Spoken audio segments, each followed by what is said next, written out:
What's going on, dudes and dudettes? So I wanted to do a quick run through of the new Chargers that were drafted over this last couple days, sort of through the weekend, and also the players, 18 players that are signed as undrafted free agents to help bolster that number up to around 90 and try to dwindle it down back to 53, I think it is, or maybe a little bit more, whatever it is now. But yeah, overall, I want to give a quick talk and update about who they've gotten and maybe synopsis of a couple of the other players that they did get later in the draft. But overall, we're going to start obviously Quentin Johnston, the first round pick.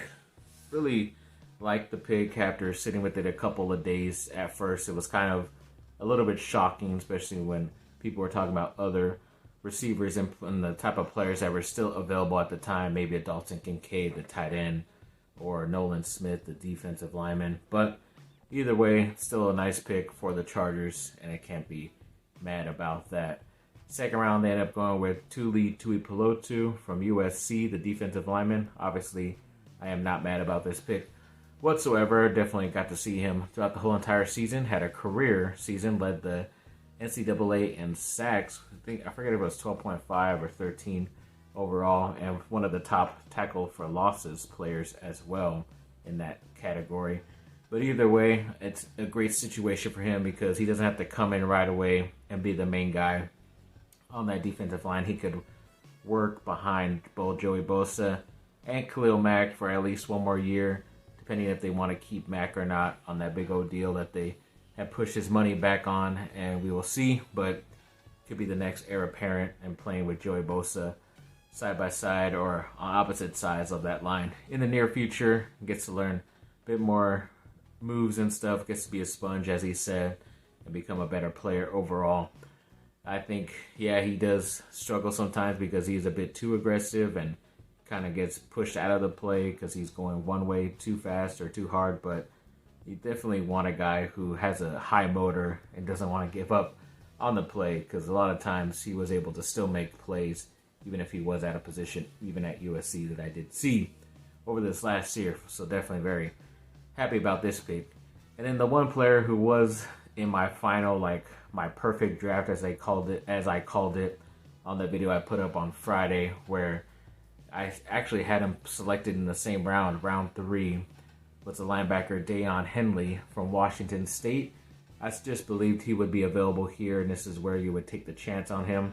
It's still a good overall pick because he was projected maybe the 60 to 70th something player best overall, and I think this was the 80 something pick, so you get some value there while drafting him. And then he's very versatile. He started as a receiver coming out of Crenshaw High in LA, so once again another guy like Tuli who went to Lawndale High School out in SoCal or Back Plain, but he did start at receiver for Nevada and then went to safety / nickel or corner. I think it was more of a safety / nickel.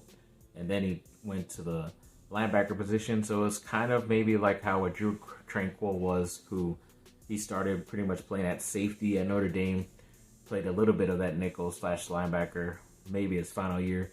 To be honest, I'm a USC fan, always have to play Notre Dame, and I don't remember Drew Tranquil at all when we played there. So even when they selected him in the 4th round that year, I totally did not know who either he or Alohi Gilman were. But, they were pretty good players, especially Tranquil. Alohi is kind of there. We'll see how he does in his final year of his contract. But overall, another very versatile guy in Henley. Very excited to be a Charger, saying bolt up multiple times when he got drafted. So I definitely believe he's definitely going to bring it. It is kind of a similar pick as a Kenneth Murray, to where they do play aggressively and they kind of just go straight in for the bigger hit, even though they don't wrap up and tackle as well. But the athleticism alone should help out in the run game, and he's a little bit better of a coverage linebacker as well, just because he played on the offensive side for so long and knows what the quarterback likes to do and receivers like to do. So could be a very versatile pick. See where he lines up. But yes, overall, definitely very happy about this pick. In round 4, they went with another TCU wide receiver in Darius Davis What I heard in more of the process of this draft class was a returner more than an overall receiver that you're going to use day in and day out. But I think they ended up getting him here because he might have gotten selected sooner. I forget if it was before this or right after. I want to say it was the Raiders. I could be wrong, but they took a receiver who was more like that, who played for Cincinnati. I think his name was Trey Tucker. He was more of a returner, but can help you out on the offensive side because of his fast ability, his speed. But overall, cannot be like a great possession wide receiver. You could always learn it, but doesn't mean they're always going to turn out that way. But DeAndre Carter filled that role last year for the Chargers, and just to get another younger guy, especially on a cheaper deal, could help them out. Obviously, because Carter did leave for the Raiders, so it's kind of dumb that they got two returners now, but that's the Raiders for you. But yes, I think this guy definitely has enough speed. He was one of the faster guys out there during the combine, and a lot of his catches are kind of like Quentin Johnston, where they kind of like bring it into the body instead of just going up and getting it. But you can understand just because of how small he is and why he does that, and he's usually down the field anyways. And a lot of these passes were underthrown or not as accurate, but Justin Herbert will fix that, and they should be able to be catching these long passes in stride and not really having to worry about catching it outside of their body. But if they have to, I think they do have the ability to learn that as well. But Davis, definitely a big-time get for the special teams. Freaking jersey's falling. But yes, overall, I think this is a nice pick. Would have maybe selected a different player at this spot in the draft, but overall, definitely very excited for the fit he is on the roster. Then in the 5th round, they ended up going with the Clemson offensive lineman. I think he played guard or tackle. I forget which position he played, but he's going to be playing the opposite for the Chargers, I want to say. But it is Jordan McFadden from Clemson. It's not bad to get a player from one of the top programs out there in college the past 5 years or so. In Clemson, he was obviously most likely a very talented player out of high school. I don't really remember him, but overall, it's not a bad get to add some depth on the offensive line. We kind of thought that they were going to anyways, but this is a nice guy. I didn't really hear about him as much or even hear that the Chargers were talking to him, but either way, I still think this is a nice pick overall. So looking forward to seeing how he can develop over the next couple of years as a backup. Hopefully I don't see it right away, because that means an injury would have happened to the starting lineup, or a couple injuries. So not forward looking to seeing you yet, buddy, in a Chargers uniform starting, but maybe in the future. So we will see. Then in the 6th round, they went with a Boise State defensive lineman, Scott Matlock, who I never really heard of in the process, but whenever they show the highlights during the draft, you always get sucked into how good that player can be, because it literally is just all their highlights and the best plays that they produce that last season or the past couple of years. So you kind of get enamored with almost anybody and think like, oh yeah, this was a great pick, or this wasn't a great pick, thinking of what your past history of what you've seen of those players or those teams. But Boise State does put out really good talent into the NFL, especially on defense, in my opinion. But he is a pretty big dude, going to help out on that defensive line as well. So they definitely try to get some more interior guys, but they're named interior, they're named defensive linemen, but I think they can play both sides. So they can play outside, inside, mix it up a bit.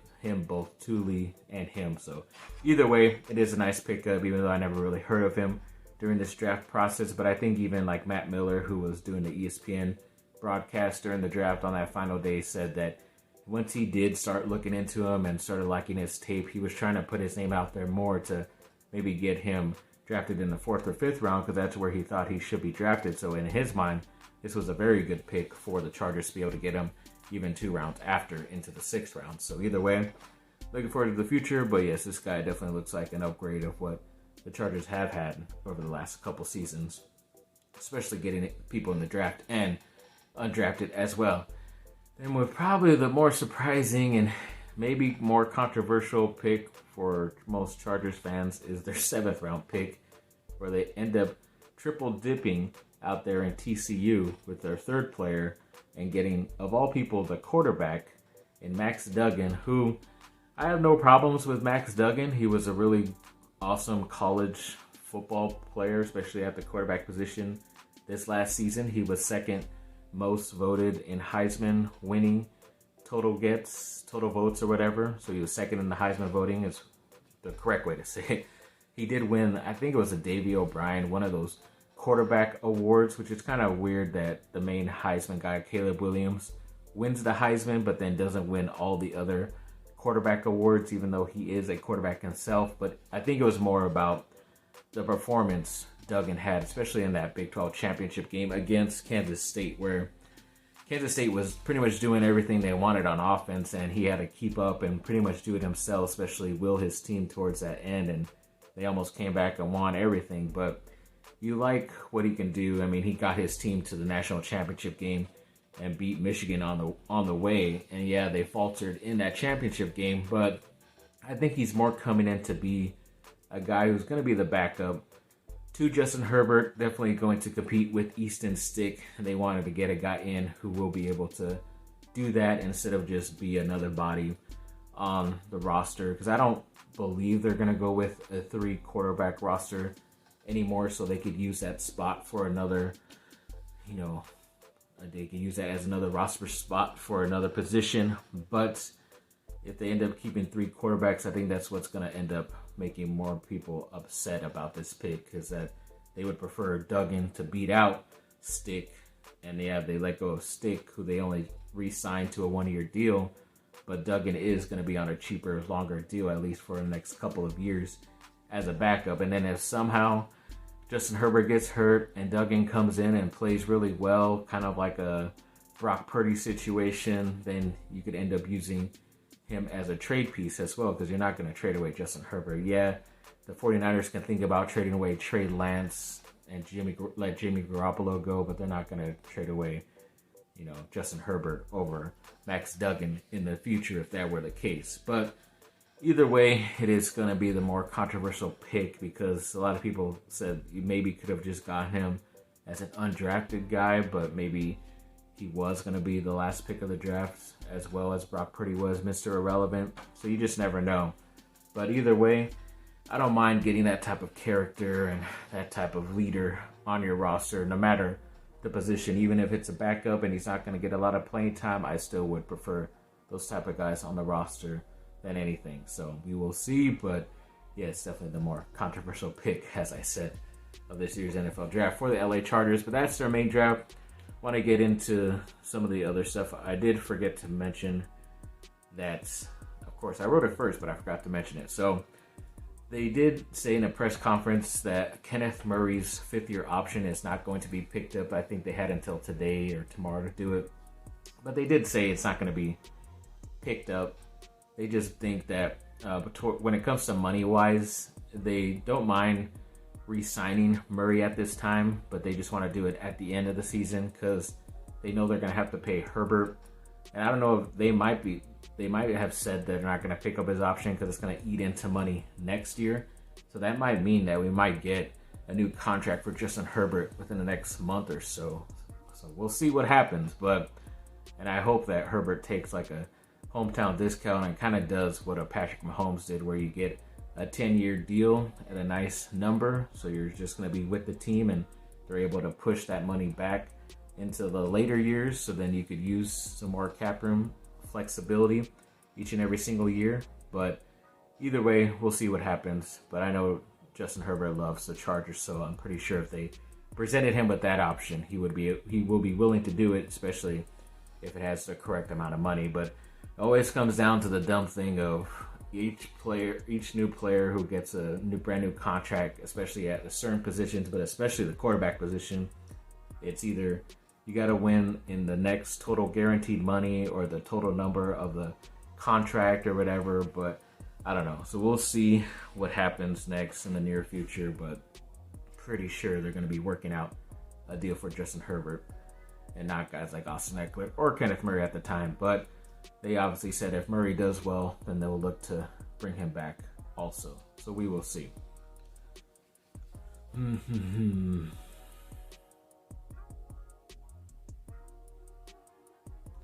Now, going into the undrafted free agents list, there's a lot of guys, 18 guys. So I'm going to rip off a lot of the names here and maybe talk about at the end of who I think has a chance to make the roster or not at the end. So start off, we'll go with Indiana cornerback Tiawan Mullen. Hopefully I'm saying that first name correct. Florida State wide receiver Pokey Wilson. Ole Miss safety AJ Finley. Ball State cornerback AJ Uzodinma.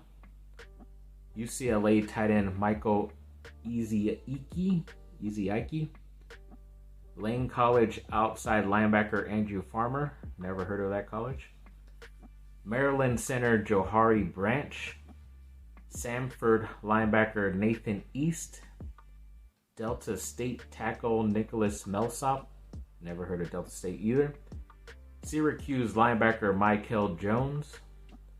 Coastal Carolina defensive lineman Gerard Clark. Campbell defensive end Brevin Allen.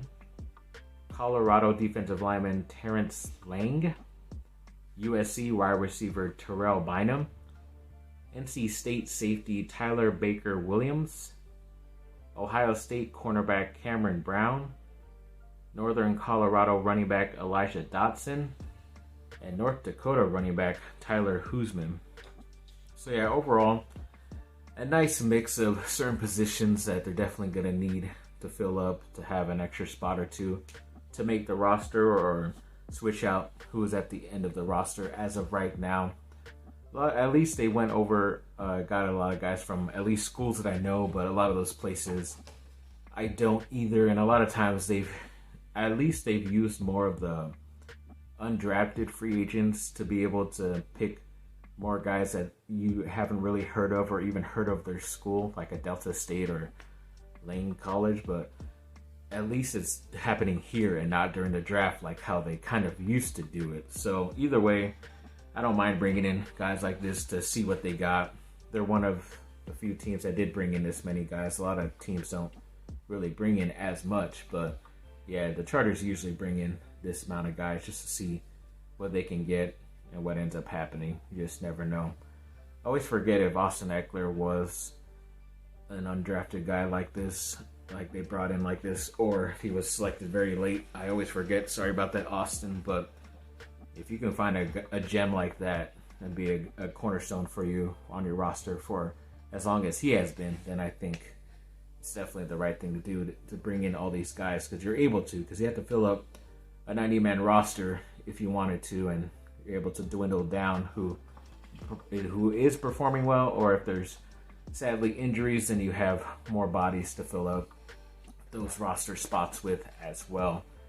But yeah, either way, I mean, most of these guys I had never heard of. Obviously, I heard of the receiver Terrell Bynum. AJ Finley, I remember the safety from Ole Miss. The UCLA tight end Michael Ezeike, I remember him. Florida State wide receiver Pokey Wilson, obviously, I'm pretty sure he has speed coming from Florida State, but I'm pretty sure that was a Derwin James hire because that's his ex-school. Indiana cornerback Tiawan Mullen, I'm pretty sure he's going to be a nice guy. Syracuse has always had a really good defense, so I don't mind getting a linebacker from there as well. Coastal Carolina and Gerard Clark, I remember in the mock drafts, he was always a selection at the end in the 7th round, but Coastal Carolina has been a really good team overall the past couple of years, so not bad. It gets people from there. NC State as well. Ohio State, of course, the cornerback Cameron Brown. So yeah, there's a handful of guys that I think have a chance to make it, just because if you're going to a really good school and your name is not known, but you still have the talent enough to come from there and be on a scholarship and be on the roster, then you have something. And obviously the Chargers saw something in these guys, so we will see if any of them make it. But overall, definitely looking forward to the season starting.